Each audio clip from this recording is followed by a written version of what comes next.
Yeah. Carl, thank you. I am here with Elon Musk. He's getting everything ready on Twitter Spaces, so join us there as well. But of course, you can just watch us live here at the Gigafactory in Austin. Thank you for allowing us to be here. Yeah, you're welcome. It's quite something to just sit and watch for quite some time. Yeah, this is actually where I don't actually have an office here. I either walk the floor or I hold meetings in this room. Okay. This room allows me to see what's going on with production while I'm holding meetings. Is there one particular production that you focus on when you're here, or that you sort of your eyes always go to, or you actually walk over to? Well, this is the end of line that we're seeing here. So if cars aren't moving, that means there's some blockage upstream, and then I can go and see what that blockage is. So I think we might be on a break right now, but if vehicle end of line is not moving, that means there's something upstream that's wrong. Got it. Well, it's been amazing just to walk around the facility a bit and get a sense for the size. All right, you just finished your annual meeting. You took a lot of questions from a very eager audience. I feel like most of it you've shared before, but there was some news, and I want to start there. Advertising. You got a big applause. You didn't sound like you were going to advertise that much, but you did at least seem to open the way to saying, okay, we might consider doing some advertising. Why? Well, I mean, I believe in listening to shareholders, and I actually was surprised by the level of enthusiasm for advertising, since we have not historically done that. But there perhaps is some good logic to it in that if we're simply sending out information via, say, the Tesla Twitter account or my Twitter account, we're somewhat preaching to the converted, and not reaching people that are not already convinced, essentially. So I think they probably have a good point. I think it's worth a try, and we'll see. We'll see how effective. Do you have any idea how you'd like to try it, or what that would involve? Well, I mean, I have some general thoughts about advertising that if advertising is informative and entertaining, then it can start to approach content. So I think sometimes advertising is perhaps not informative, or perhaps in some cases a bit misleading. And in fact, we've lost some advertisers on Twitter because community notes applies to advertising too. And so if somebody advertises something that isn't perhaps a bit inaccurate, then it gets community noted, and then they get mad and stop advertising. But we care enough about the truth that we're willing to give up advertising dollars on Twitter, even if in order to have the least inaccurate source of information. And I want to talk about that, but I want to obviously spend some time on Tesla. Again, back to ads, though. I mean, am I going to start to see Tesla ads during the NFL broadcast on a given Sunday, Monday, Thursday? The NFL's always on. Well, bear in mind, I mean, I only just agreed to it, so it's not like I have a fully formed strategy. Okay. Well, how much time does go into when you think about these things? I mean, was it something you decided to do up on stage, or at least did you know coming in, I may, if this comes up, that I may go there? No, I mean, the questions are not scripted in any way. Right. So in that moment, you just said, all right, we'll do some ads. That's right. So we're only like 20 minutes later, and I'm asking you detailed questions. You don't have any answers, I guess. I'm not sure what the most effective thing is, except that, like I said, I believe that advertising should be informative about a product. It should be ideally aesthetically pleasing. It should be beautiful. It should have some artistic element to it, and it should be something that you don't regret watching after it's done. And I think if advertising fits those criteria, that it starts to approach content, and that you want advertising that is as close to content as possible, such that you don't regret the time you spent watching it. But you did say something as well, which is that you've been preaching to the converted. You mentioned a few statistics, for example, about safety, about price during the meeting that may not be fully understood by the general auto buying public at large. So a lot of people still think Teslas are super expensive because we did start out with an expensive sports car, then like a slightly less expensive sedan and SUV. But now we're at the point where the starting price of a Tesla is actually below the average selling price of a car in the United States. So Teslas are actually much more affordable than people realize. And so we should just make sure people at least know that. Right. And that Tesla's also the safest cars on the road in so many ways that people, actually a lot of people at Tesla don't even know. Sort of the cabin overheat protection, for example, or the fact that we continuously update the automatic emergency braking software and the way the airbags deploy.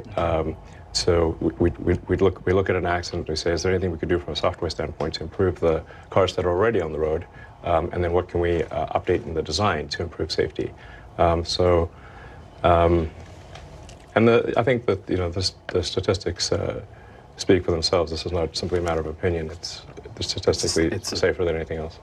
You mentioned affordability. It's something you discussed during your meeting. You've also discussed it a bit on the call, on the earnings call recently as well, in relation to the Federal Reserve raising interest rates and obviously the monthly cost for a typical auto buyer.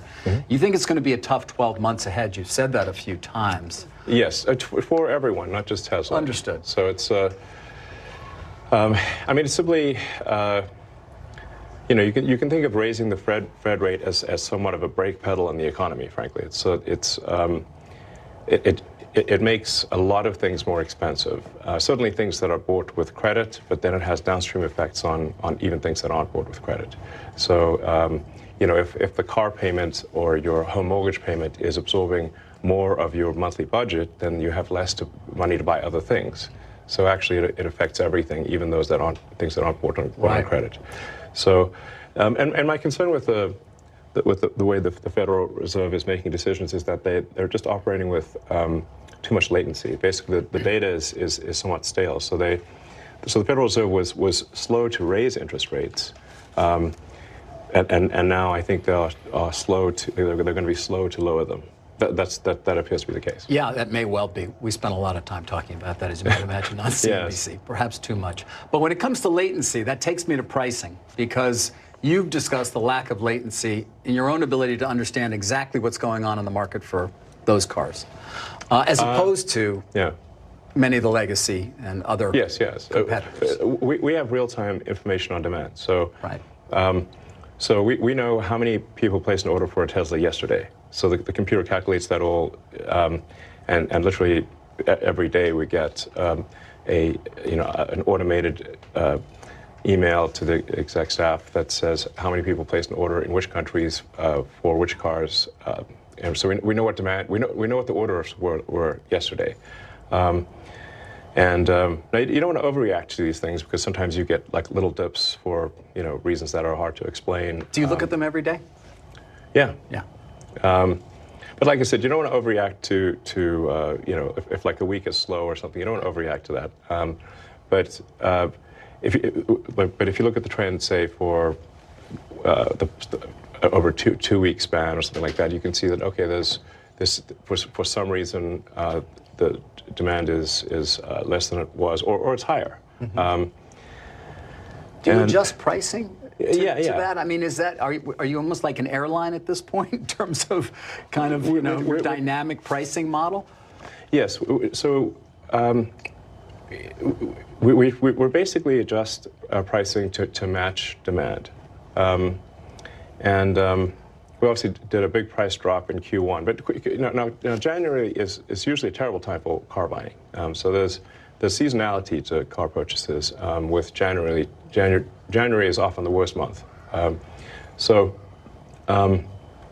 we did a big price drop, and then recently we did a price increase. So as I mentioned to the audience, the reality is that all car companies make significant adjustments to price, because you've got the MSRP number. And then if demand is high, dealers will charge some premium over MSRP. If demand is lower, they will have manufacturer incentives. So you can actually see a very big difference over the course of, say, 6 months between the peak to trough of all cars. It's just that Tesla is so immediate and obvious and transparent. It's not a question of MSRP and then markups or discounts. Right. But after your last earnings, a lot of investors came away wanting to talk about your margins and wanting to talk about your pricing. In particular, I think, you talked about vehicle cost reduction.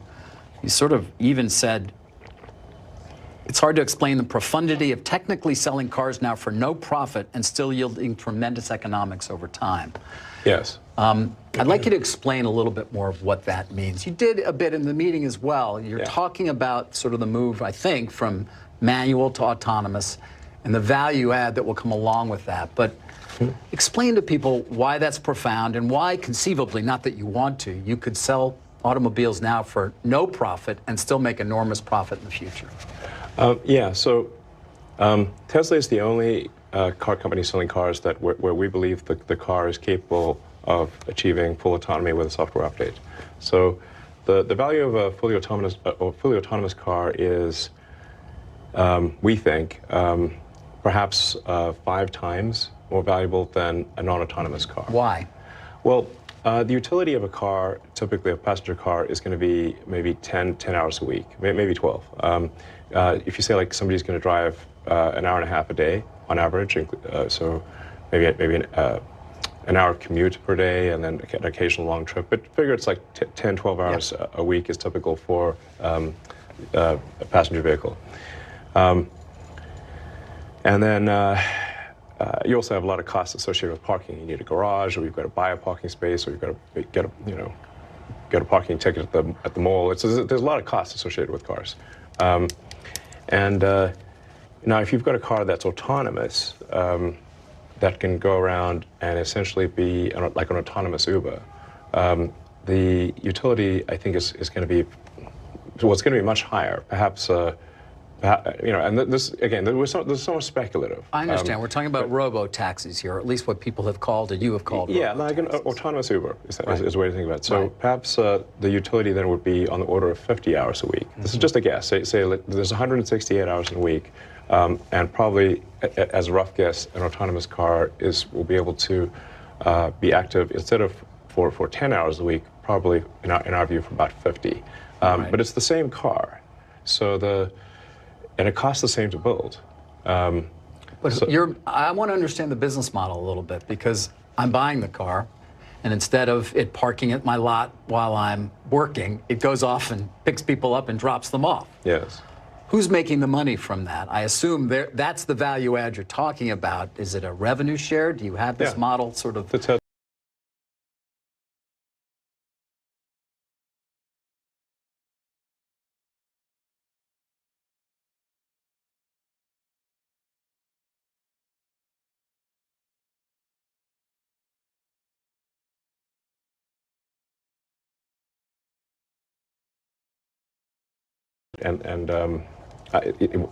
Tesla is likely to make basically 2 or 3 times the original value or sale value of the car in RoboTaxi revenue. Right.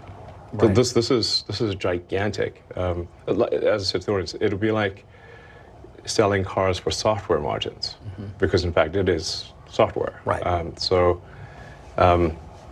Instead of effectively having, say, 25% margins, it might be 70% or more. I mean, the free cash flow associated with that is actually truly a staggering amount. The best analysis that I've seen thus far about this is from Kathy Wood's firm, ARK Invest. We know Kathy well. Yeah, she's great. Yep. I would assume you like her, obviously. She's been a huge proponent of your stock for many years. Was right, by the way, very early on. She was right. Yeah. I thought she was being optimistic, but she turned out to be, in fact, almost spot on. Yeah. And I am familiar somewhat with her analysis. What a lot of investors come back to, or everybody, is your promises of full autonomy. And you seem to be saying, again, it's close. You said it before, you know that. Yes, no, I mean... You said it in 19, I think about 20, and I've certainly been, I guess I have somewhat of a pathological optimism. Well, it works, by the way, because you don't end up with this unless you're optimistic. But yeah, exactly. I mean, who would try to do this and rockets if they weren't pathologically optimistic? No, you'd have to be. Yeah, so there's a double-edged sword, I guess. But do you ever say to yourself, all right, I'm getting a little ahead of myself here? I mean, when you said again, we're going to have full autonomy. No, I didn't say we will. I said I think, in my opinion, We probably will. Okay, right. There's a number of qualifiers there. I think, in my opinion, we probably will. So, what do you think, in your opinion, you probably will? When? I mean, it does look like it's going to happen this year. Why? Well, we're now at the point where the car can drive on highways and in cities with, and where a human intervention is extremely rare. I mean, I was able to drive for several days, just dropping a navigation pen in random locations in the greater Austin area with no interventions. And the same in San Francisco, which is a very difficult place to drive. So, I mean, you've got bus lanes, one-way streets, you know, so it's quite a challenging homeless situation. You were driving recently in San Francisco, or the car was? I have been doing that quite a lot because of Twitter's headquartered of course. there. So, maybe less, maybe a little less soon. Yeah. We'll get to that. But finish your point, though, in terms of why you feel why you're optimistic. I'm optimistic for that reason, which is that I've actually never. This is the first time I've had a situation where there's been several days in a row picking random destinations and having no safety-related intervention. Right. It's the first time ever. I want to get to a lot of other topics, but I am curious on Tesla in particular. One thing I haven't heard you discuss is the impact on your business of the Inflation Reduction Act. At least I haven't heard it. Maybe you've discussed it. Adam Jonas, who follows your company at Morgan Stanley, said, "We believe the IRA is so advantageous to Tesla in terms of absolute dollars versus the legacy OEMs, it could equal as much as 45% of current earnings per share." Is the IRA going to be hugely beneficial to your company? I'm not sure it's going to be that beneficial.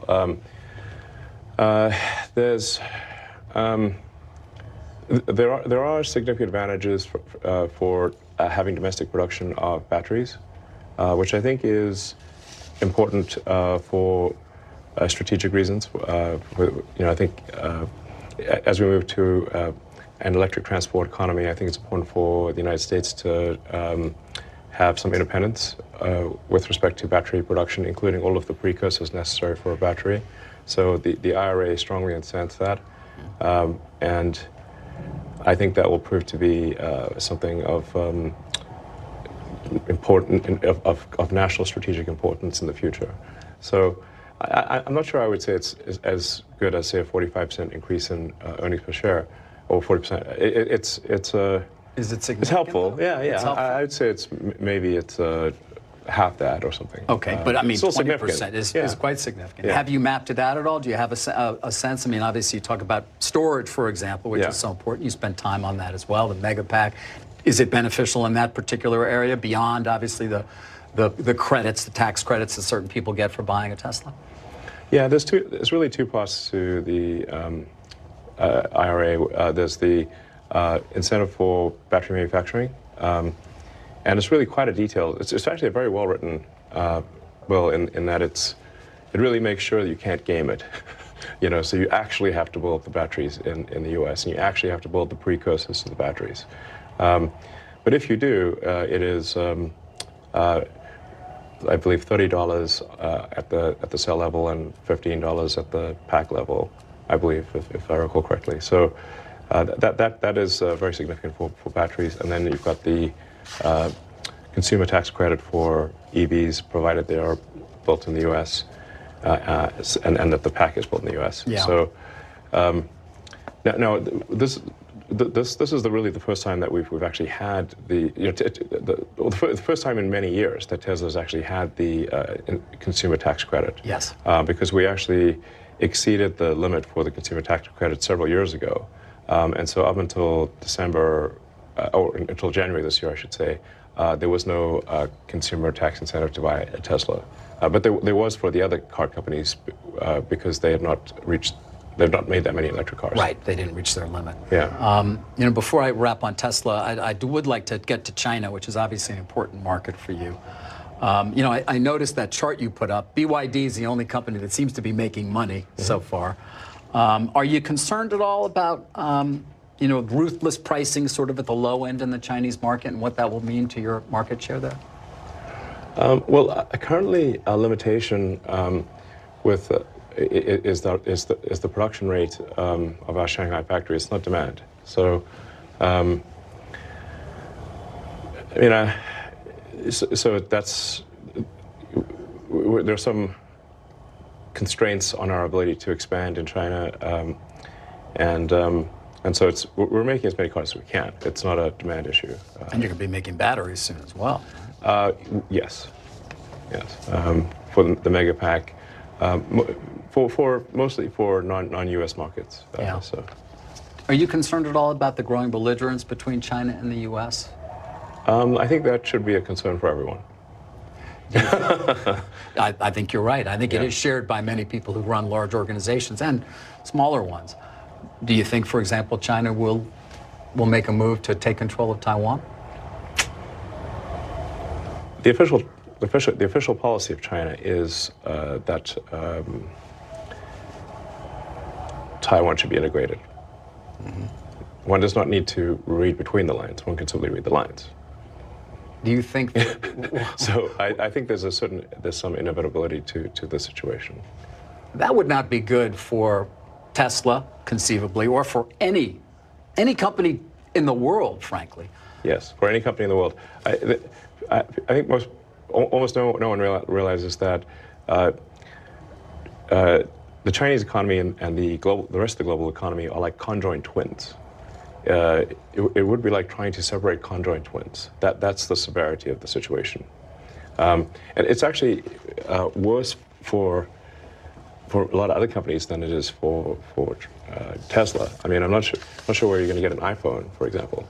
Apple's recently started doing some sort of small amount of production in India, but it's tiny. It's tiny. Not to mention an advanced semiconductor chip if they take over Taiwan Semi. Correct. I mean, you design your own chips, but you manufacture them at Taiwan Semi too, right? We do some. We use Samsung and TSMC. Right.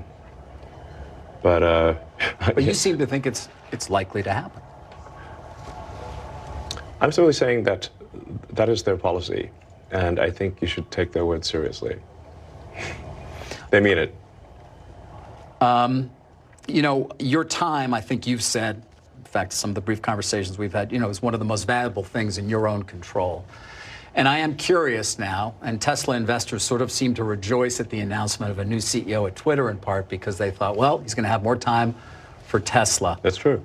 Is it true? How do you see sort of allocating your time now that you will soon no longer be the CEO of Twitter?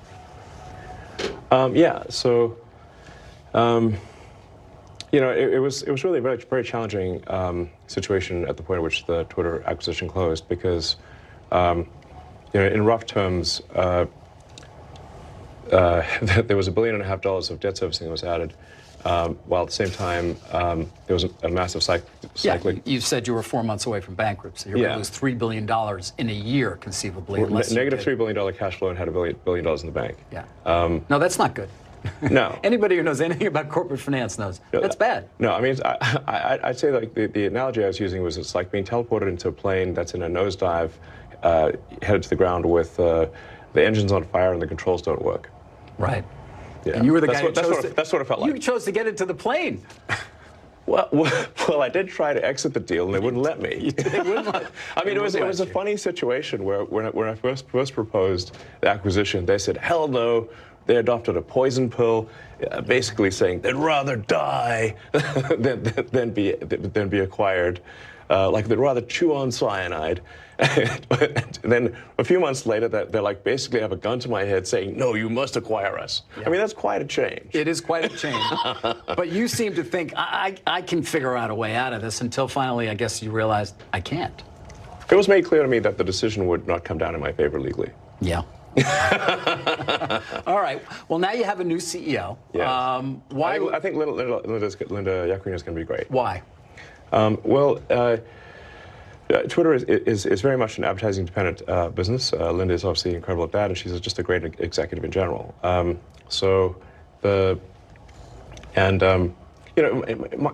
skills and interests are in technology. I'll continue to play a role advancing the software, getting the features and product stuff, basically. Right. So, I mean, the general idea is Linda will operate the company, and I will build products. Yeah. And I think that's a good. And that will take less of your time. Yeah, and I have that situation at SpaceX. Gwynne Shotwell, who's Right. amazing. Yep. Operates the company, and I work on the sort of advanced technology, Right. sort of designing the new rockets and that kind of thing. And that's everyone should play to their strengths, and that's mine. That's true. Although I wonder, in 2021, you said you spent most of your time on the development of Starship. I think Yes. you've also been quoted, I read, or I think I heard you say actually, most of your mental energy at certain points has been on Starship. Yes. So I wonder, have you been diverted from Starship a little bit and will return to it as the main focus, or is it Tesla? Again, your time, I know, having tried to schedule this interview with you. Time triage is a real thing for me. Yeah. In fact, I'd say that the only real currency is time. Time is the only true currency. So where are you going to spend the currency now that you don't have to spend as much at Twitter? Well, I'm going to be devoting a lot more time to Tesla, Okay. Especially on the AI development, and new product development. And then I'll also be allocating some more time to getting Starship to orbit. In the case of SpaceX, what I was able to do there was to as the Starlink constellation started working, I was able to move some of the best people from the Starlink program to the Starship program. So they were, the timing kind of worked out well. I mean, we have really some of the world's best engineers at SpaceX and Tesla. Really, some incredible human beings. There was some statistic you shared. I think 3.6 million people applied for a job at Tesla. I wrote it down. I didn't write it down here, so it's remembered. But was that the number? Yeah, it's crazy. There's a lot of demand.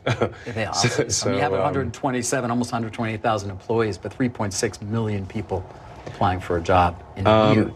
Yes, and I mean, there's, we would only add like say 20 or 30,000 jobs. So it's sort of the acceptance rate for Tesla is it's much more difficult to get into Tesla or SpaceX than Harvard. Right. The acceptance rate is even lower. Or Stanford too. Well, yeah, it's the acceptance rate is lower than the most demanding universities in the world. Yeah. It's insane.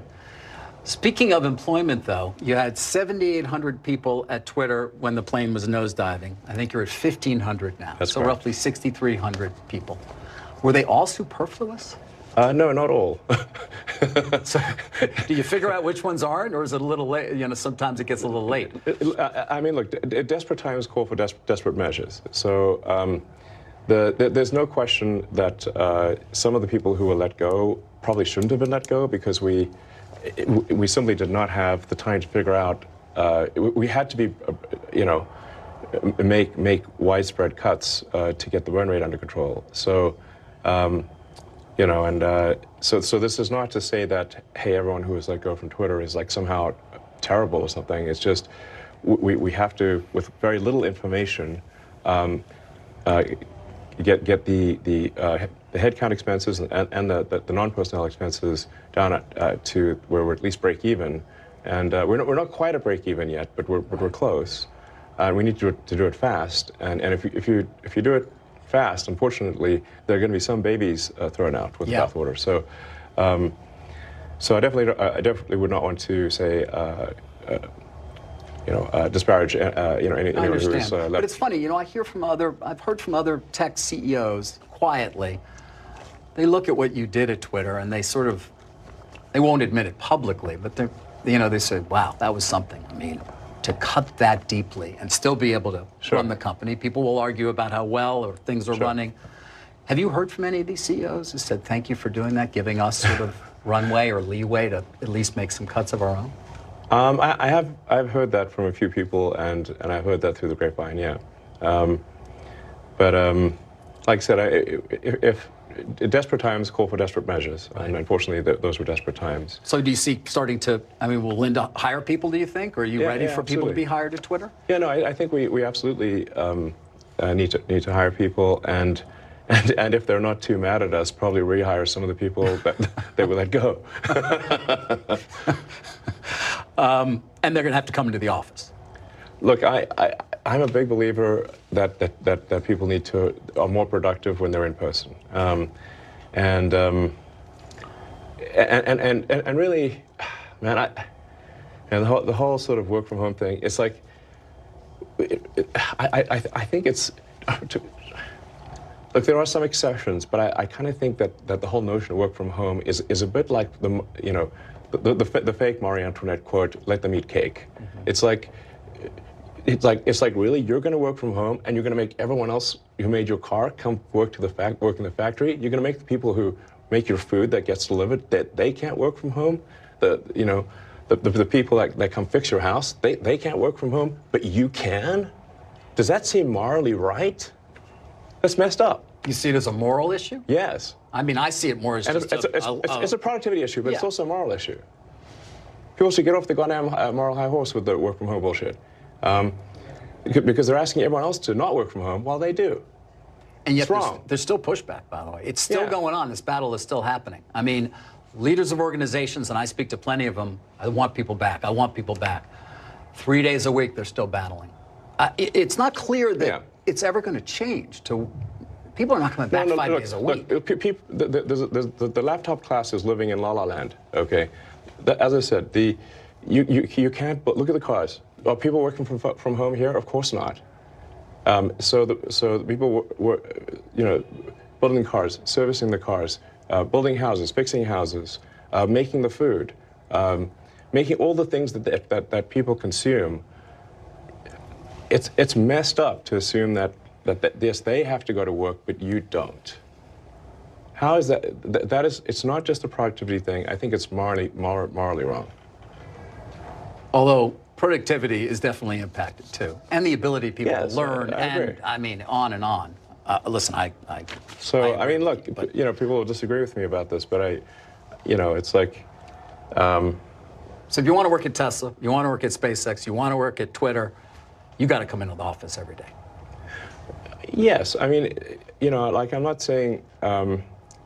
I'm saying, like, look, put 40 hours in, and frankly, it doesn't even need to be like, Monday through Friday. You could work Monday through Thursday, and I'm also not saying no one should take. I mean, I think people should take vacations. Like I work 7 days a week, but I'm not expecting others to do that. How much sleep do you get, by the way? About 6 hours. You do 6 hours typically? Yes. No, that's not bad. I thought it would be less. I've tried less, but my productivity, even though I'm awake more hours, I get less done. Okay. And the brain pain level is bad if I get less than 6 hours. But you work 7 days a week. Yes. Yeah. I actually only, in terms of actually, you say like how many days in a year do I not put in some meaningful amount of work? It's probably about 2 or 3. Right. 2 or 3 days a year. Yeah, a year. Yeah. Yes. I want to get to some more specific questions about Twitter that sort of have a more global aspect, and I still want to get to AI. You're going to give us some time here? Can we still? Yeah, I think we've got a board meeting coming up, but I'm happy to give as much time as reasonably possible. I think it's maybe at 6 or something. Okay. Well, what time is it now? It's 5:42. All right. I'd love another 20. Can you spare another 20? Yeah, sure. All right. At least 20. Great. Let's talk about free speech a bit. You call yourself a free speech absolutist. You want Twitter, and this is aspirationally. Aspirationally, you want Twitter to be as truthful as possible, most accurate source of information about the world. So what does that mean for how you police lies on the platform? You mentioned community notes. Is that the extent of it? I think community notes, yeah. I mean, I'd say, so my overall kind of vision for X or Twitter is to be a cybernetic collective mind for humanity. This is going to sound quite esoteric and sci-fi, but in pursuit of that objective, you want to have information move quickly, have that information be accurate, and you want to have error correction on that information. So you can think of community notes as like an error correction on information in the network. And the effect of community notes is actually bigger than it would seem. It's bigger than the number of notes. Because if somebody knows that they're going to get noted, they are less likely to say something that is false because it's embarrassing to get community noted. Okay. But if somebody... and that applies even to advertisers, by the way. Right. We've lost, that's so far, $40 million in advertising. Because it was misleading, or because the community notes said it was? The community notes, they got two pretty big advertisers got community noted. And yes, I think on balance the community notes were correct, and I did say to those advertisers, look, just go on Twitter and provide some facts that contradict the community note. That's the way to deal with the community note, is to say is that the community note is saying that the ad is misleading for the following reasons. If you've got information that rebuts that note, then just add that to the ad. Okay. Well, we're coming up on an election. I mean, it's a ways away, but it's going to all start. Yeah. President Trump is allowed back on the platform. He hasn't actually come back. Right. But one would imagine if and when he does, or there are others who will say 2020 election was rigged. Is that something, I assume that's not something you believe? Well, I think the answer is nuanced. Like, do I believe Biden won? Yes, I believe he won. And you voted for it. I did, actually. Do you regret that? I mean, man, I wish we could have just a normal human being as president. That's what I want. I think if we could, you know, there's that old saying of like, we're better off being run by people picked at random from the phone book than the faculty of Harvard. Yeah. I don't know who said that, but it was someone very wise. And I would say if we could do that for the president, that would be great. You think that would be beneficial? So you're not, obviously you're not happy with Biden. Don't we all just want a normal human being to be whatever the president? That means, whatever, I'm not even sure anymore what normal means. No, but I mean, like, you know, just, I don't know, just a... You want somebody who's competent. Yeah, that's helpful. Yes, I think definitely somebody's executive ability is underrated. Since the president is effectively the chief executive officer of the country, it actually matters if they are a good executive officer. Yeah. It's not simply a matter of do they share your beliefs, and you know, but are they good at getting things done? There's a lot of decisions that need to be made every day. Many of them are unrelated to moral beliefs. You know. Right. And you just want a good executive. Because they're CEO of America. They are. They are. We want a good CEO of America who's going to be an effective. Unfortunately, we live in highly partisan times where there is war about everything, including ideas, including the truth, which gets back to it's not true that the election in 2020 was rigged. It wasn't stolen. And I wonder on the platform, when you see that, does that end up in a community note, or is that something you take more action on? And obviously, that applies to so many. I mean, to be clear, I don't think it was a stolen election. But by the same token, if somebody's going to say that there's never any election fraud anywhere, this is obviously also false. Yeah. If 100 million people vote, the probability that the fraud is zero is zero. There's going to be, of course, there's always going to be some. A little. But is it going to, right? I mean, the tiniest bit, perhaps. I mean, this election was audited. It was so many judges. I mean, it went on and on and on, and there was nothing whatsoever that. I don't want to debate this with you. My question is more about. I think it's important to say, like, that in any given election, even if you try your hardest, if you've got 100 million votes, there's going to be some amount of fraud that is not zero.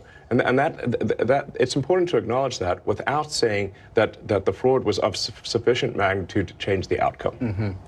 So my opinion would be that there was some small amount of fraud, but it was not enough to change the outcome. Right, and by the way, it might have been either way. I mean, you know. Yeah, there's probably a little bit of each way. But again, it's going to be, you're going to let people say that though on Twitter, and then you're going to hope that they're corrected. They will be corrected. They will be. Oh yeah, 100%. Let's talk a bit about your tweets. Because it comes up a lot.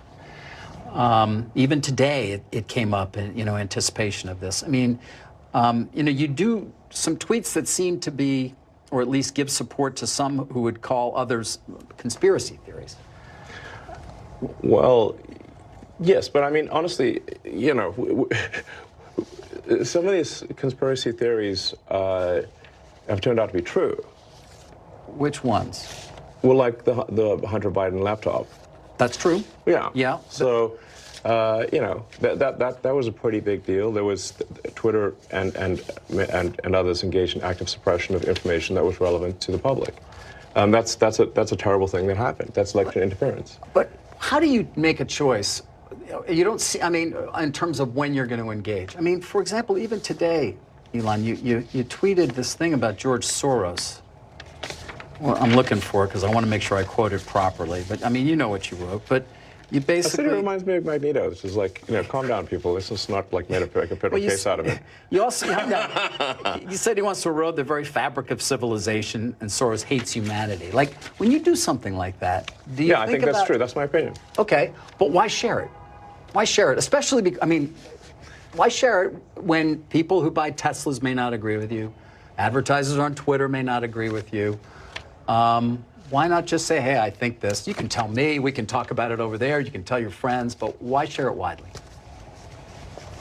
I mean, this is freedom of speech. I'm allowed to say what I want. You absolutely are, but I'm trying to understand why you do, because you have to know it's got it puts you in the middle of the partisan divide in the country. It makes you a lightning rod for criticism. I mean, do you like that? People today saying he's an anti-Semite. I don't think you are. No, I'm definitely. I'm like a pro-Semite, if anything. I believe that probably is the case. Yes. But why would you even introduce the idea then that would be the case? I mean, look, we don't want to make this a George Soros interview. No, God no. I don't want to at all. But what I'm trying even came up though in the annual meeting. I mean, do your tweets hurt the company? Are there Tesla owners who say, I don't agree with his political position and I know it because he shares so much of it? Or are there advertisers on Twitter that Linda Yaccarino will come and say, you got to stop, man. Or, I can't get these ads because of some of the things you tweet.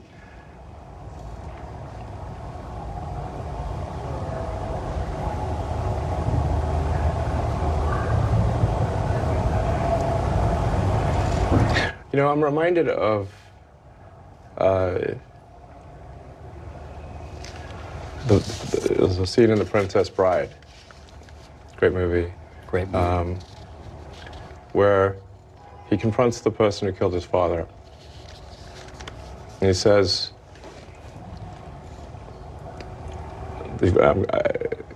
offer me money. Offer me power. I don't care. So you just don't care.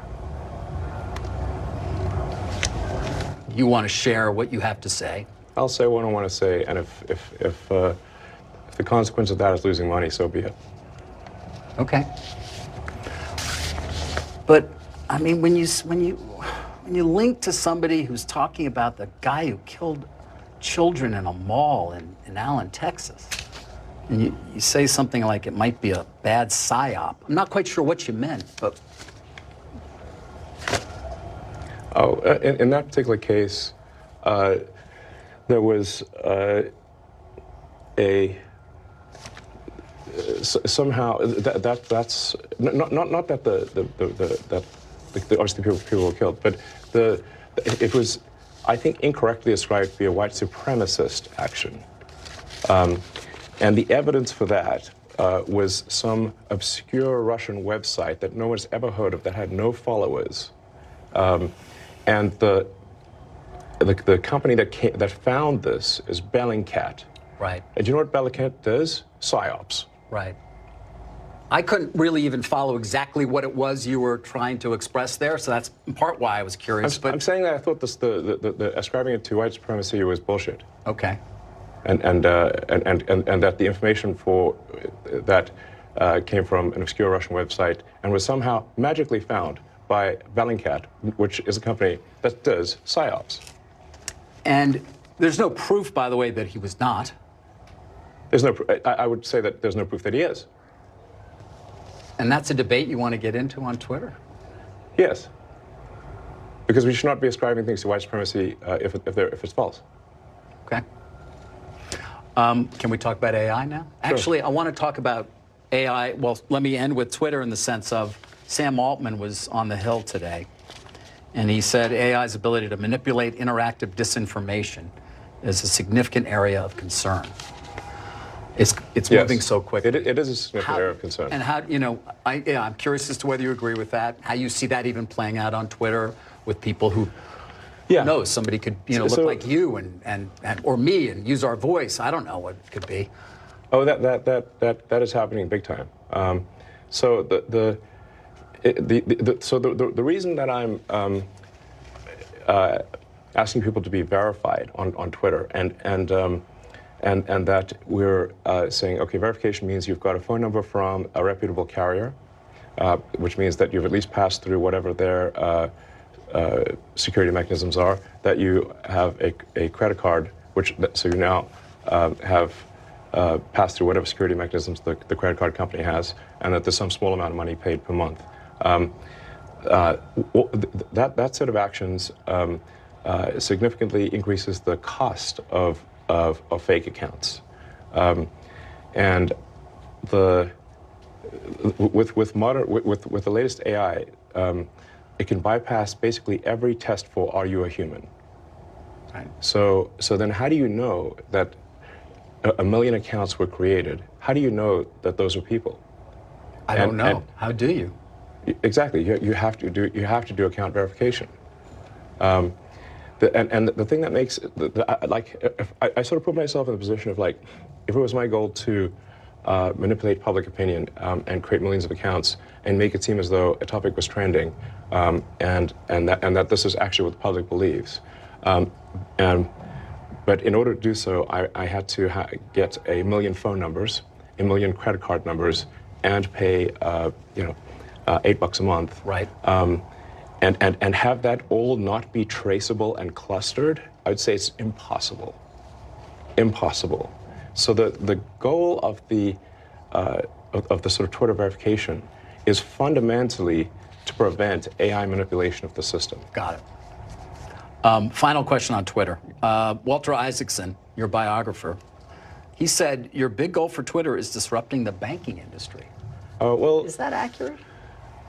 I'd say that's a. Look, first of all, I don't want to disrupt something for the sake of disrupting it. It's more like if there is a better product, that's great. But I'm not out for disruption for the sake of disruption. I'm like, if we can make a product that improves quality of life for people, that they find more useful, that's great.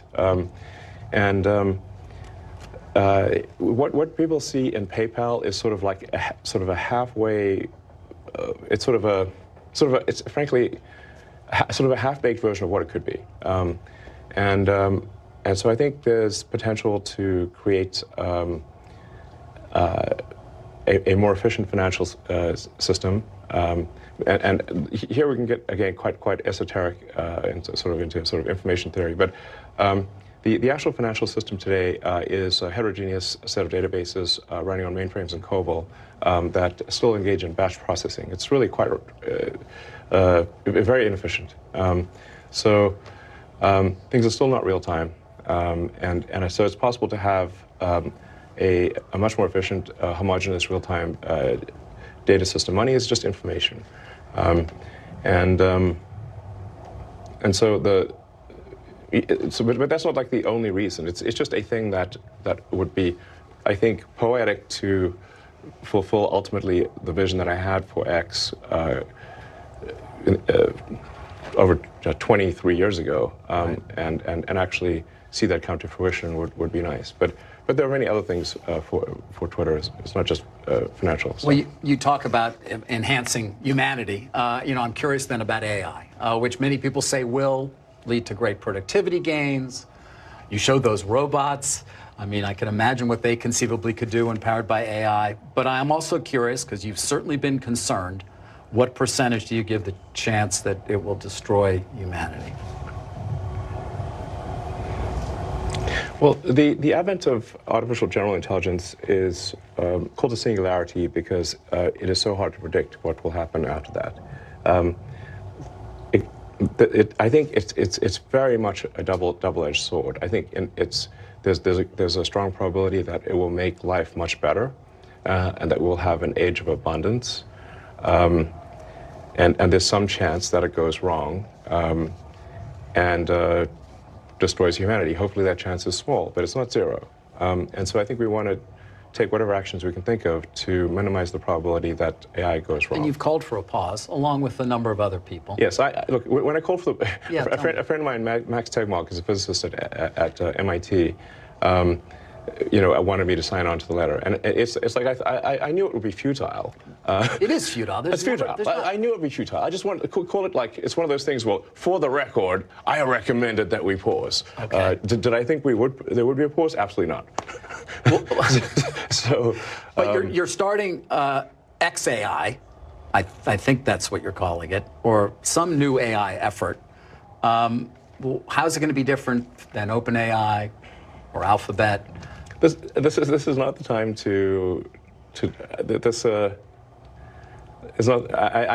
we don't have enough time, and nor is this the moment to really talk about it. Okay.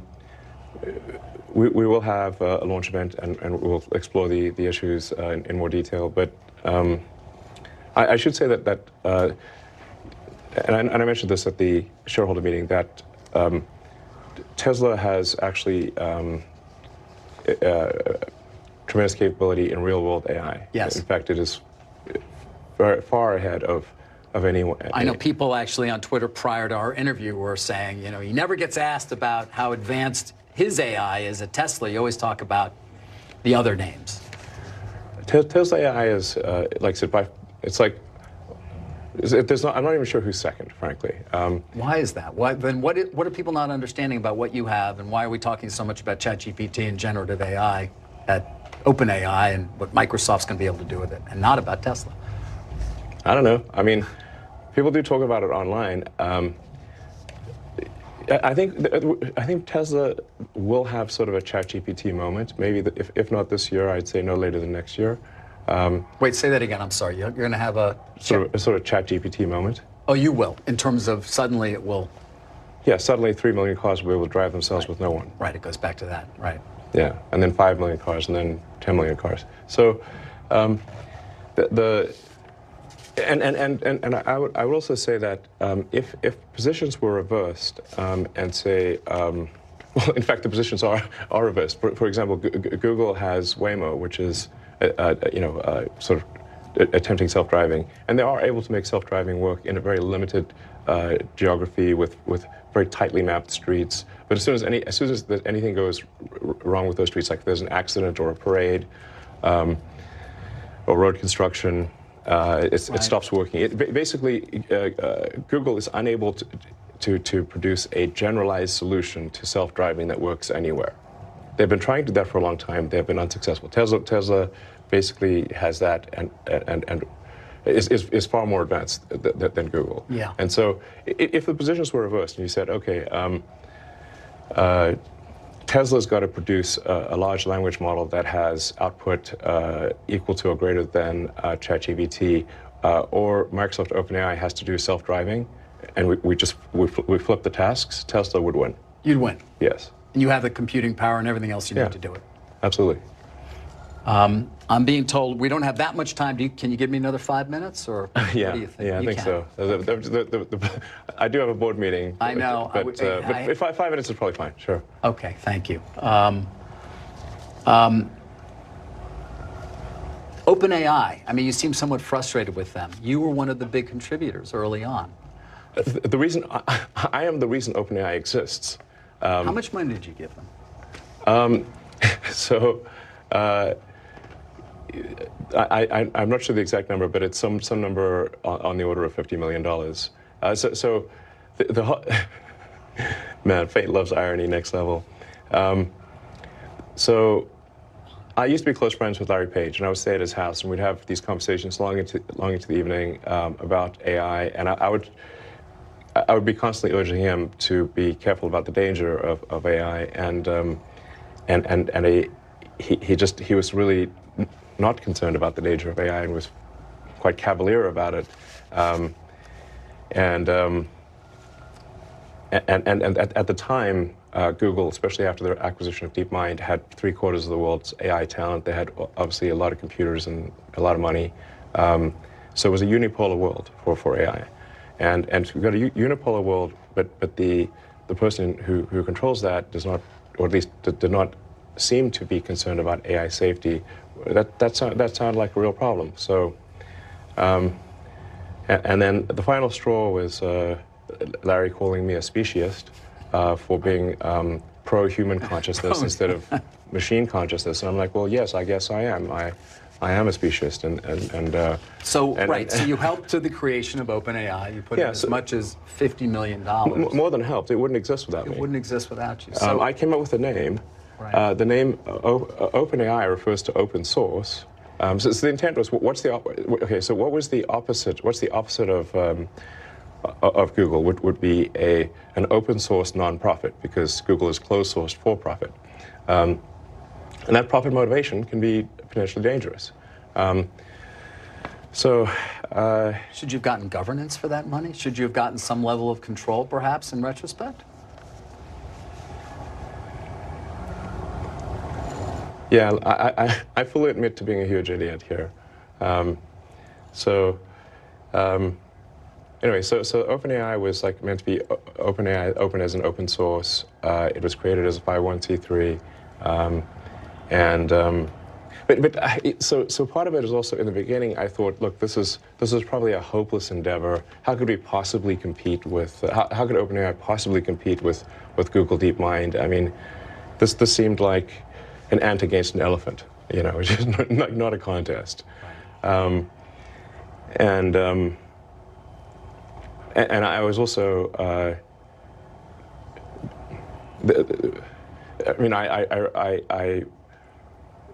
was instrumental in recruiting the key scientists and engineers, most notably Ilya Sutskever.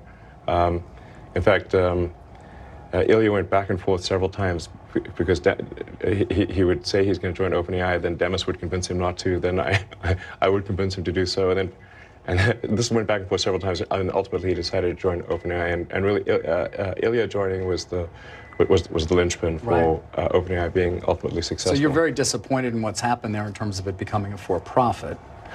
Did you take any action to sue them in some way? I do think that there's some. Look, it does seem weird that something can be a non-profit, open source, and somehow transform itself into a for-profit closed source. I mean, this would be like let's say you funded an organization to save the Amazon rainforest, and instead they became a lumber company and chopped down the forest and sold it for money. And you'd be therefore like, well, wait a second, that's the exact opposite of what I gave the money for. Yeah. Is that legal? That doesn't seem legal. And if it is, and in general, if it is legal to start a company as a nonprofit and then take the IP and transfer it to a for-profit that then makes tons of money, shouldn't everyone start? Shouldn't that be the default? Right. And then I also think it's important to understand like when push comes to shove, let's say they do create some digital superintelligence, almost godlike intelligence. Well, who's in control? Yeah. And what exactly is the relationship between OpenAI and Microsoft? And I do worry that Microsoft actually may be more in control than, say, the leadership team at OpenAI realizes. I mean, Microsoft, as part of the Microsoft investment, they have rights to all of the software, all of the model weights, and everything necessary to run the inference system. So they essentially have a great deal of control.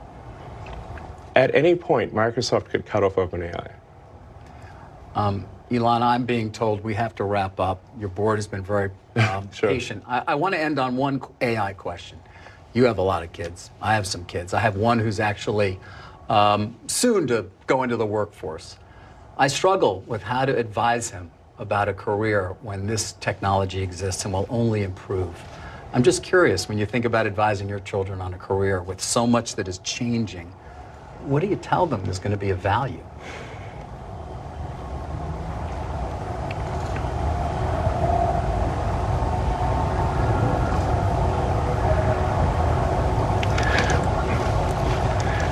Well,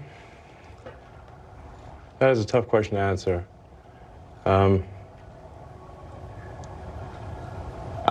I guess I would just say, to sort of follow their heart in terms of what they find interesting to do or fulfilling to do, and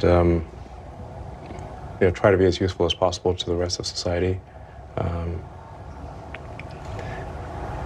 If we do get to the sort of like magic genie situation where you can ask the AI for anything, and let's say it's even the benign scenario. Let's say it's a benign scenario. How do we actually find fulfillment? It's how do we find meaning in life if the AI could do your job better than you can?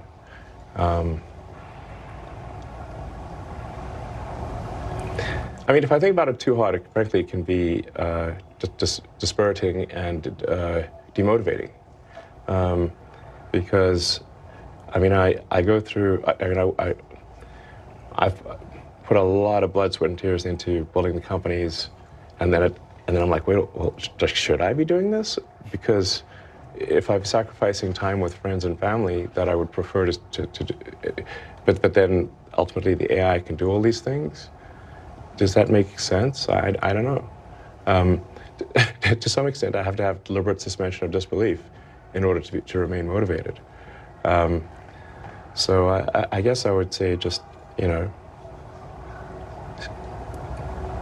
work on things that you find interesting, fulfilling, and that contribute some good to the rest of society. Okay. Well, that's a great place to end. There's so much we didn't get to. I hope you'll give me another chance to sit down with you. But Elon, thank you for being so generous with your time. Thanks to your board for waiting as well. And thanks for having us here at this incredible facility. Appreciate it. Thank you. You're welcome. All right. Pleasure. Carl, I'm going to send it back to you.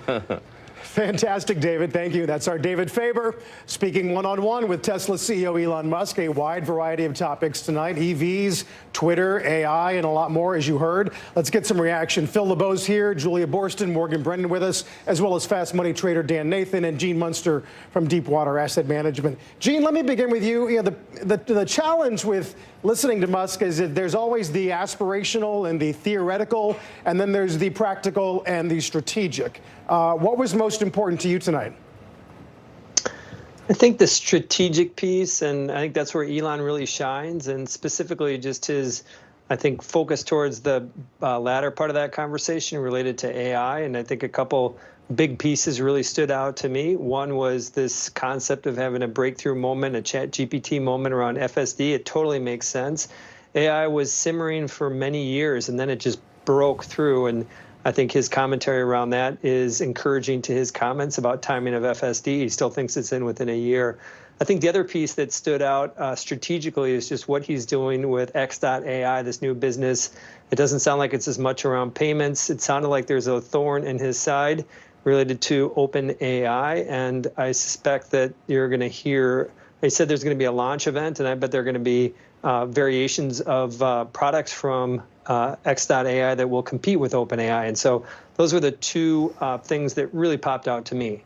Interesting. Morgan, whether it's FSD or AI or space, he did acknowledge that he is a pathological optimist. He's a pathological optimist, and he has said many times in the past that he is basically, looking to make the world a better place, and even an interplanetary species, right? So SpaceX didn't come up very much in this conversation, other than to talk a little bit about Starship, and actually to make the comparison with Linda Yaccarino coming on now as CEO at Twitter to the relationship he has with Gwen Shotwell at SpaceX. And we know that that has been a very successful dynamic and working relationship at SpaceX, which is now the world's most highly valued private company, private startup, if you want to call it that. It's over 2 decades old, at $140 billion and doing stuff that nobody else in the space industry can do. So it'll be interesting to see how that relationship takes off now. On Twitter, Julia, the headlines may need to hire more. Linda's going to be great.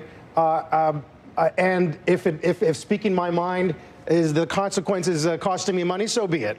Yeah, interesting conversation there between him and David on the topic of free speech. I have to echo what Morgan said. He was very clear that having Linda Yaccarino in there running the business side of Twitter will free him up to focus on the products and just free him up in general. I think that's why we saw Tesla shares go up on that news of Linda Yaccarino's hire. But he did talk about the advertising challenges at Twitter. He actually blamed some of the advertising decline on the fact that people were making comments that some ads were misleading, and that, in fact, lost some advertisers. I think that might be up for debate, but I'd be curious to hear more about that. But he said he really wants to speak his mind. David said, why are you tweeting out all these things if it might actually end up alienating advertisers, which is a key question, and I'm sure something that Linda Yaccarino is going to be digging into. He said, I want to be able to speak my mind. Phil, as for the auto business itself, he talked about pricing, demand to supply, talked about China. Maybe the most chilling moment was the idea that the Chinese leadership thinks of Taiwan as part of their country. Yeah, and he didn't dodge the question. I mean, he didn't come out and say, look, I think China is going to attack Taiwan, but he also didn't downplay the possibility. He said, look, that's their policy. We ought to take them at their word. I think that's exactly what he said. China is an interesting challenge for Tesla from the standpoint of, he said that, you know, they have more demand than they can meet with production right now. I am telling you, everybody that I talk with who deals with Chinese automakers have said, and time and again, they are coming hard on the lower end, and they will continue to push Tesla to cut their prices there. And that's not ending anytime soon. And we're not just talking about BYD. There are scores of Chinese automakers that people have not heard of that are coming on strong. And so while that may not impact his business here in the U.S., it will impact definitely in China, the world's largest auto market, largest EV market. And by the way, the Chinese are now replicating that game plan in Europe. So we will see it play out there, too. Is it fair to ask you, Dan, if tonight makes you want to own the stock more or less? No. I mean, listen, he meandered around a lot of stuff, and I don't think it was particularly informative. And I'll just say this. The one thing that I take away from this is that he used the term cavalier about OpenAI and basically how they're thinking about AI in general. And what I thought was really cavalier is his comment about FSD. And you know, he's promised that it's a year away every year for the last 7 or 8 years. Which David tried to pin him down on. Yeah, but to me, the comment that he made is like, I'm dropping pins all over Austin and this thing's taking me everywhere. That's very cavalier. I mean, like, these are not particularly safe, you know, means of getting around right now. So to me, I think he's going to be faced with a lot of those same questions as they get closer to FSD. I'm sure we're going to slice and dice this tonight and tomorrow. But in the meantime, we thank you for watching this CNBC special presentation. Last Call is now going to pick up the analysis of David's exclusive with Elon Musk. Last Call, and as you might imagine, it is a very big and very unique hour or 45 minutes that we have for you, as well as really a fire hose of news and comments out of Elon Musk. The interview he just wrapped with David Faber, and throughout the hour, we're going to be joined with breaking reaction from Musk lovers, maybe some Musk detractors, and a couple perhaps in between. Among them, Futures Fund Managing Partner Gary Black, Satori Fund founder Dan Niles, Gerber Kawasaki CEO Ross Gerber, Vanity Fair contributor Bethany McLean, and Deepwater Managing Partner Gene Munster. And if you are just joining us or just tuning in to CNBC, here are a few of the key highlights from that Musk interview. First, Musk spoke out about the Federal Reserve and how higher interest rates are impacting the American economy. My concern with the way the Federal Reserve is making decisions is that they're just operating with too much latency. Basically, the data is somewhat stale. So the Federal Reserve was slow to raise interest rates. And now I think they're going to be slow to lower them. That appears to be the case. Of course, Musk also talked about Twitter and some of his more controversial tweets on the social platform. Do your tweets hurt the company? Are there Tesla owners who say, I don't agree with his political position because, and I know it because he shares so much of it? Or are there advertisers on Twitter that Linda Yaccarino will come and say, you got to stop, man, or, you know, I can't get these ads because of some of the things you tweet?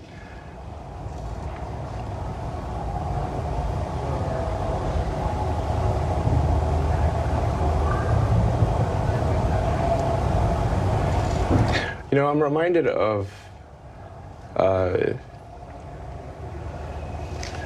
the scene in The Princess Bride. Great movie. Great movie. where he confronts the person who killed his father.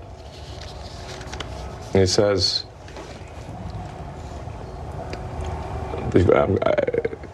offer me money, offer me power. I don't care. And of course, Musk spoke extensively about Tesla. They were in the Tesla factory in Austin, Texas, and he detailed his vision for autonomous driving and its game-changing potential for the company. Tesla is the only car company selling cars where we believe the car is capable of achieving full autonomy with a software update. So the value of a fully autonomous car is, we think, perhaps 5 times more valuable than a non-autonomous car. Why?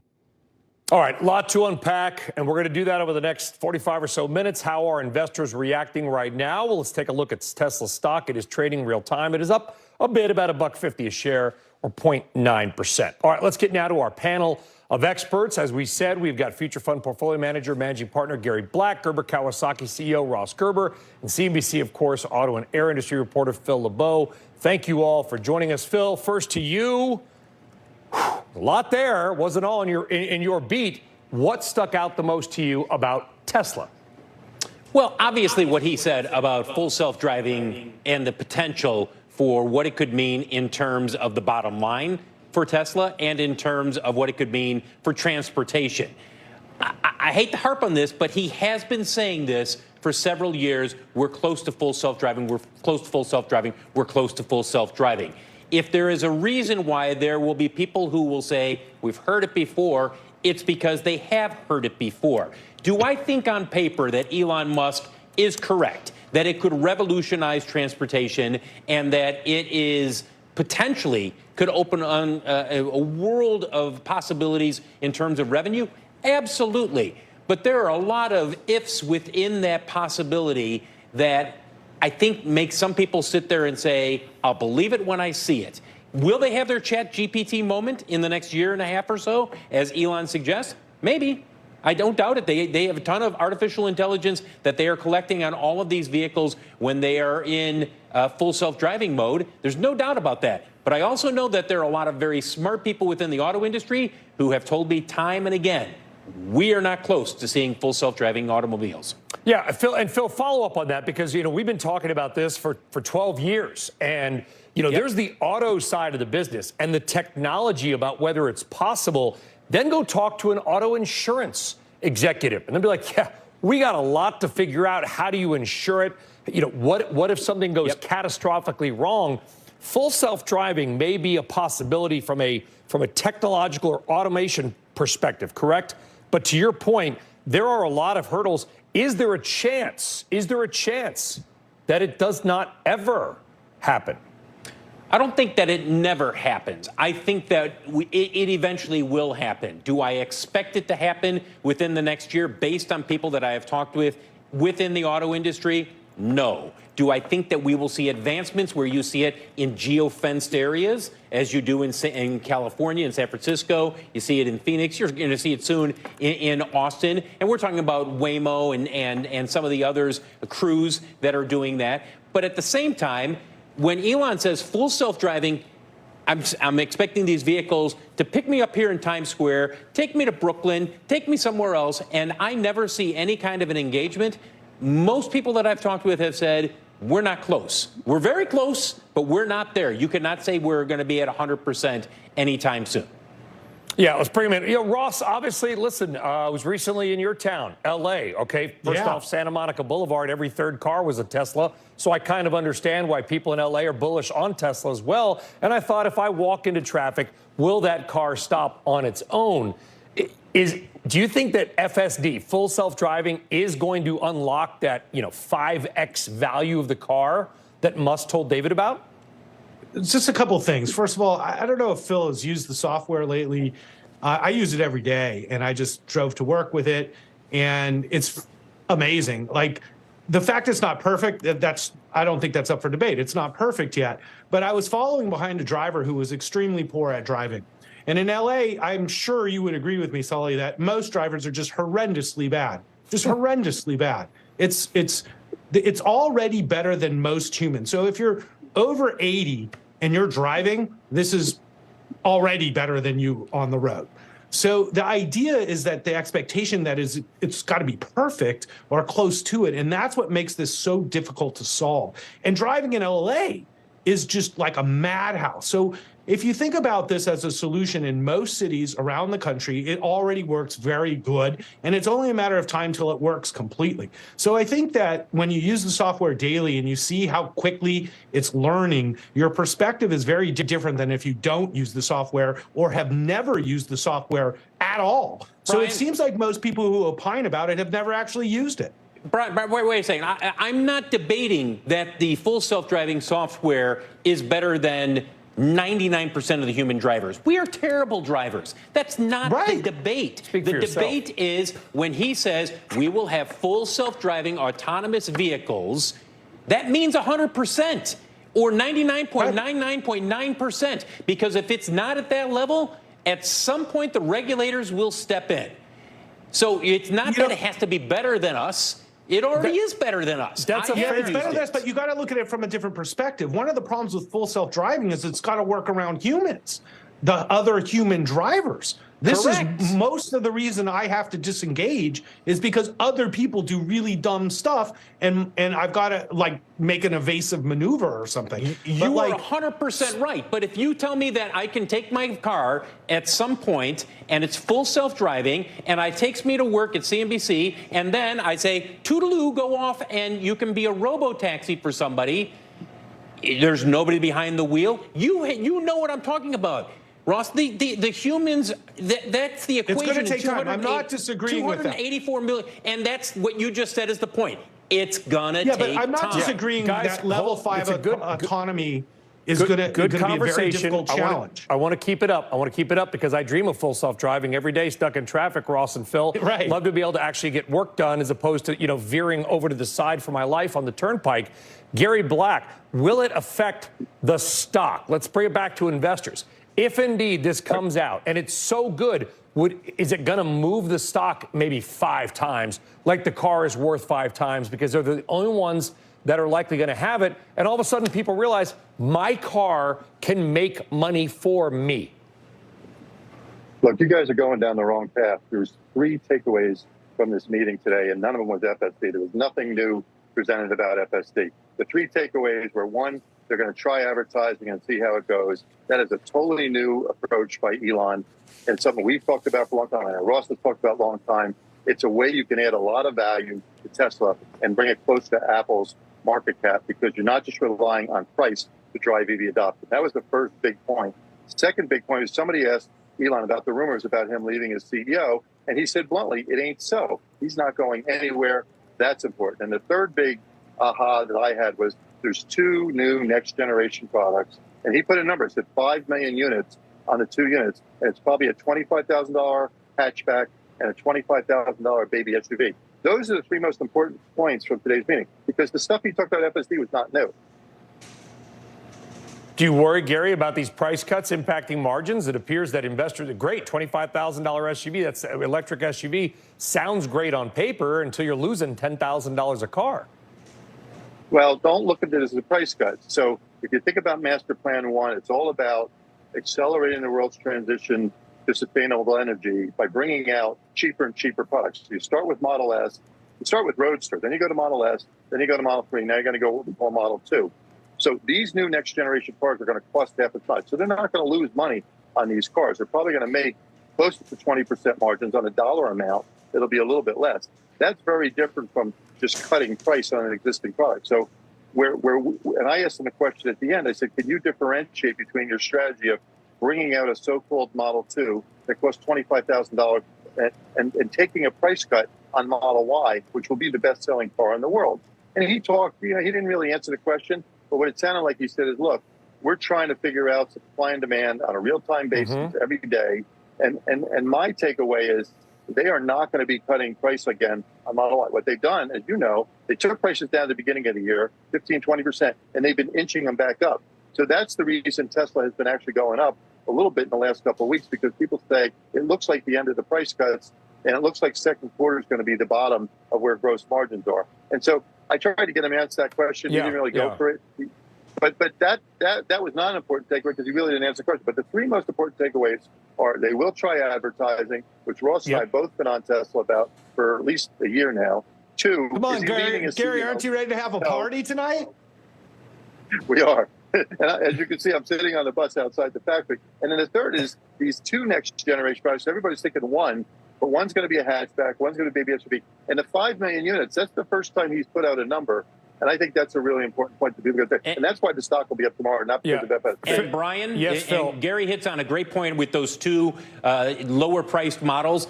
Their cost of goods right now is already a huge challenge for their competitors. They get the Gigafactory in Mexico going. David did a masterful interview, a lot of wide-ranging topics. Obviously, can't get to everything. I would have liked to have heard more about. Don't play the music. I'm going to ask Phil this question, whether we play the music or not.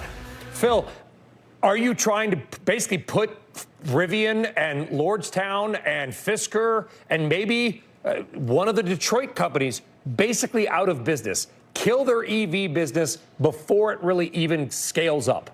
You just wonder if there's something. I don't think he's worried about the startups. I don't think he's worried about the startups, and I don't think he's thinking about the traditional automakers. I think he is looking at what's the logical next step in terms of our product portfolio. And as Gary mentioned, and as Ross has talked about, it's that entry-level vehicle. And if you can come in, my God, the number of people I talk with who say, God, if I could get a Tesla for $25,000, I would do it in a heartbeat.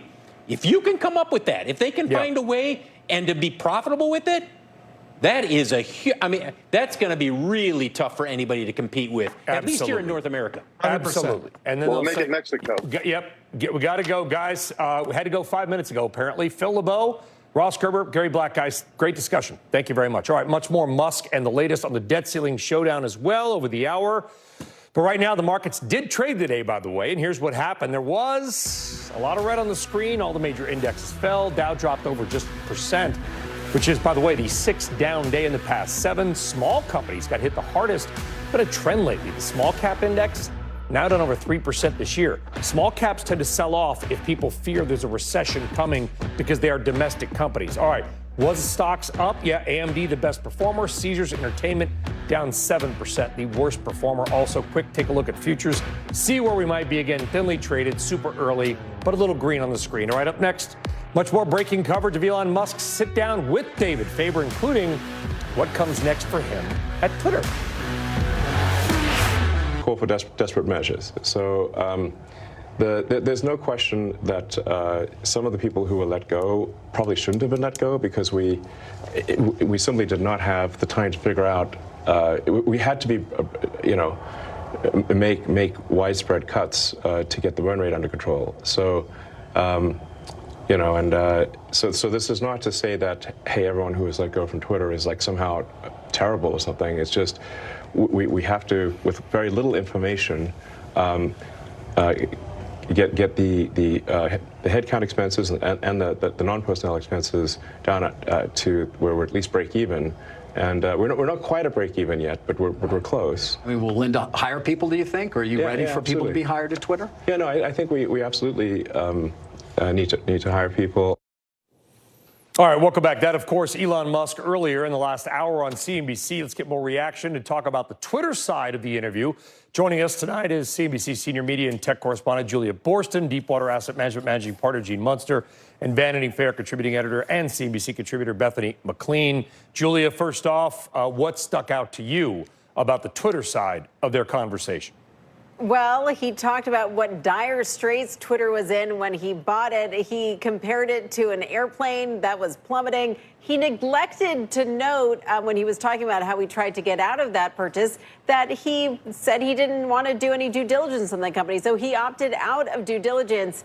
And yet he talked about what a horrible company it was once he got inside. So he noted that that he really thought Linda Yaccarino, who he just hired from NBC Universal to be the new CEO of Twitter, would really turn things around. And he said that he thought their partnership would be very much complementary and would free him up to focus on the product while she focused on the business side, was very bullish about that. And he talked about advertising, saying he wants advertising to be entertaining, which is, of course, what you will see if you watch ads in the Super Bowl. Wants ads to be entertaining and informative. And he actually blamed some of the decline in advertising on the fact that people had made comments and complained that certain ads were inaccurate and misleading. So that was one of the reasons why he said ads had declined. But really notable here that he said he was willing to give up ad dollars if it meant he could speak his mind, which was a top priority for him personally. Yeah, I mean, listen, Bethany, I want to get your grade. If you're going to grade Elon Musk on how he's done so far, it's very early on Twitter now with Linda coming in.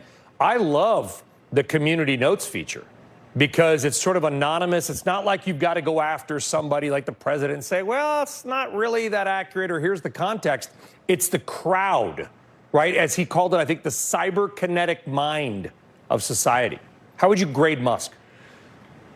So I think, as Julia was saying, I was laughing a little bit as she talked, smiling in agreement. But there was a lot to be done with Twitter. I don't think anybody who is a user of Twitter would say that it was a perfect product, and there was a lot that could be done to make it better. And I hope that Musk gives it that chance. But to me, he sounds like a spoiled child when he talks about free speech and his desire to be able to say whatever he wants, because words have consequences. And there are a couple of ways to think about free speech. One is that whatever it means to you, and we can all agree or disagree on that. But the second, if you run a business that depends on advertisers, you might have to think about it a little bit differently. And Musk seems to be utterly unwilling to make that distinction. And I don't know what that means for Twitter's future.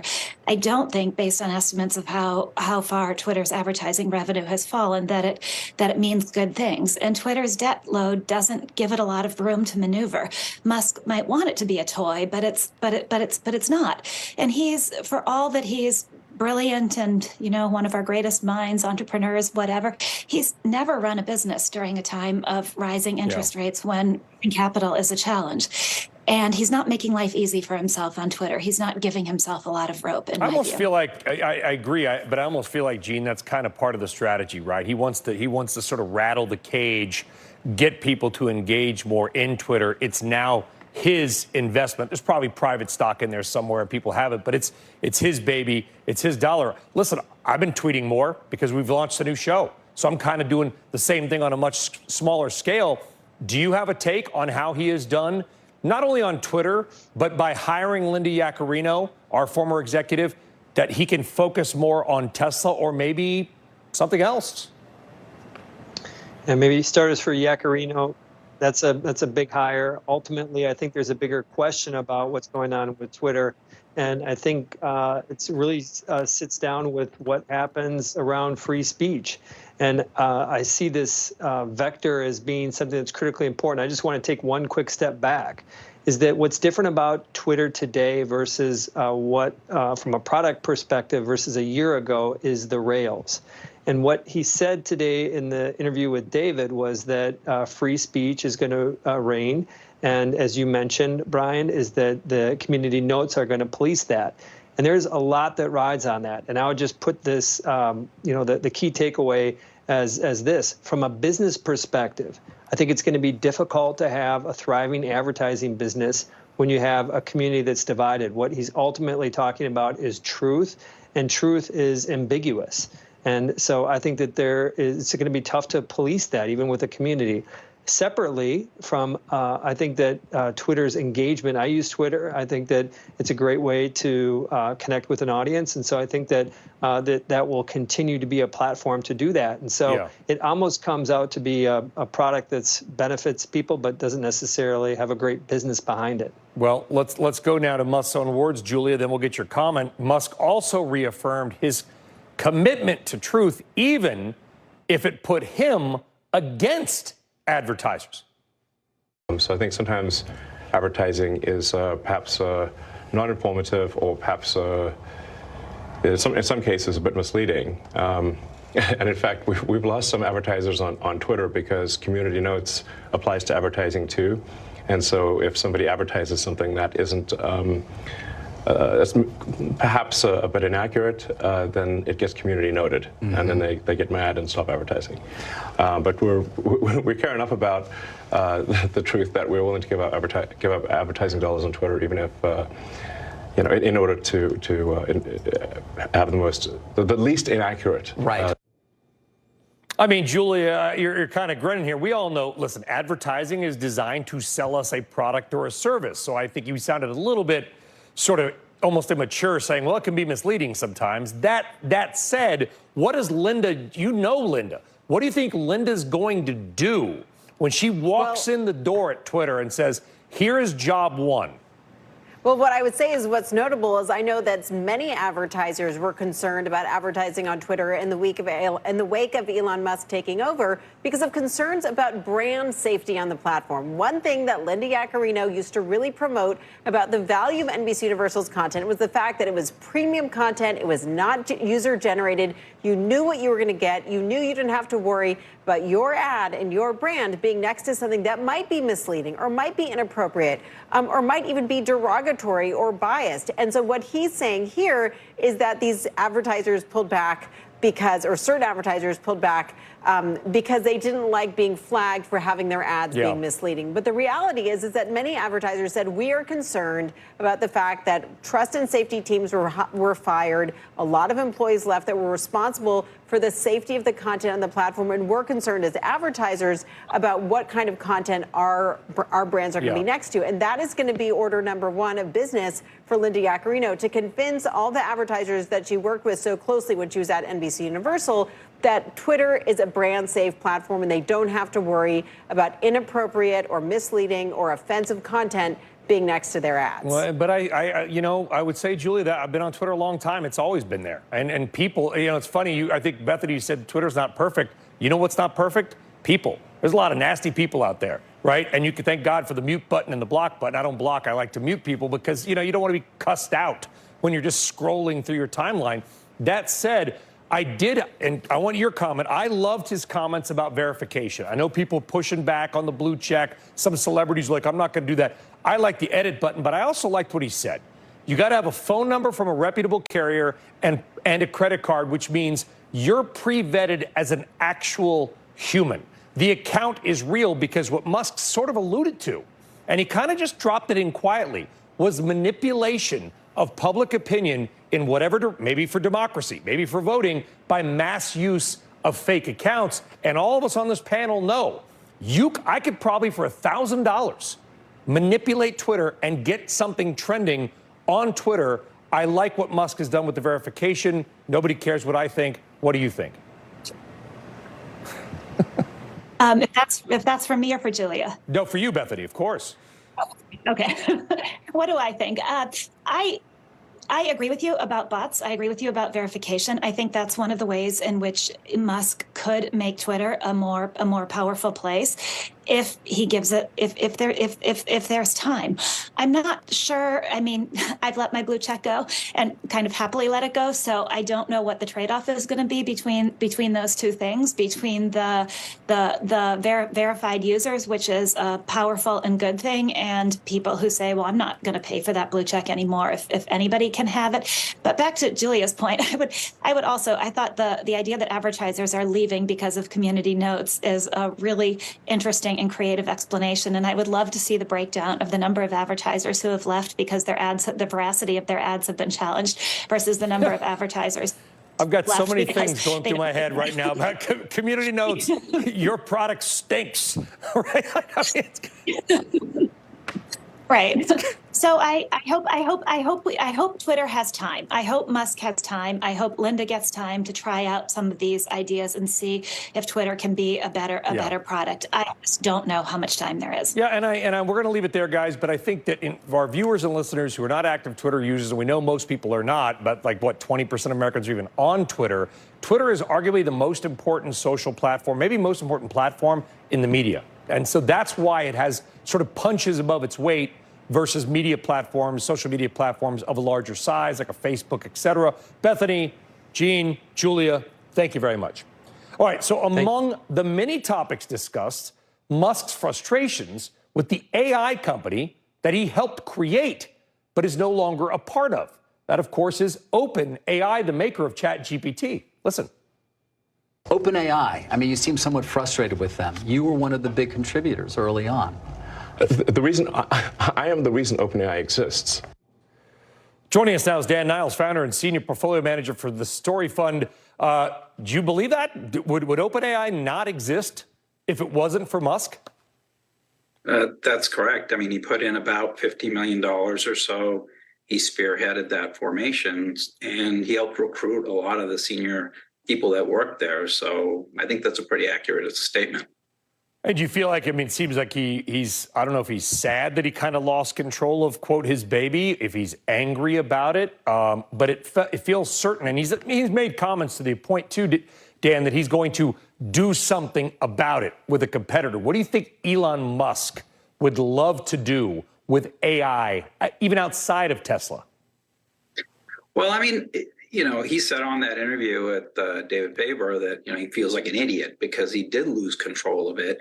He didn't see it going this way. I mean, it went from a nonprofit, open system to now a profit closed system. And so for him, he wants to build something that goes back to the roots of what he originally had envisioned for it. And the one thing you don't want to do with Elon Musk is underestimate him. He's obviously proven that he can disrupt all sorts of industries by his immense intellect. And so, you know, we'll see what happens. But obviously, Tesla is one of those names that doesn't necessarily get brought up in the AI conversation as one of the leaders in it. And they absolutely are one of the leaders in it. And so he's obviously got a lot of resources he can bring to bear if he wants to start another AI company, which he said he does. The interview also went geopolitical, and Musk's comments on U.S.-China tensions also caught your attention. Let's listen, and then I want to get your reaction to this on the other side. Do you think, for example, China will make a move to take control of Taiwan? The official policy of China is that Taiwan should be integrated.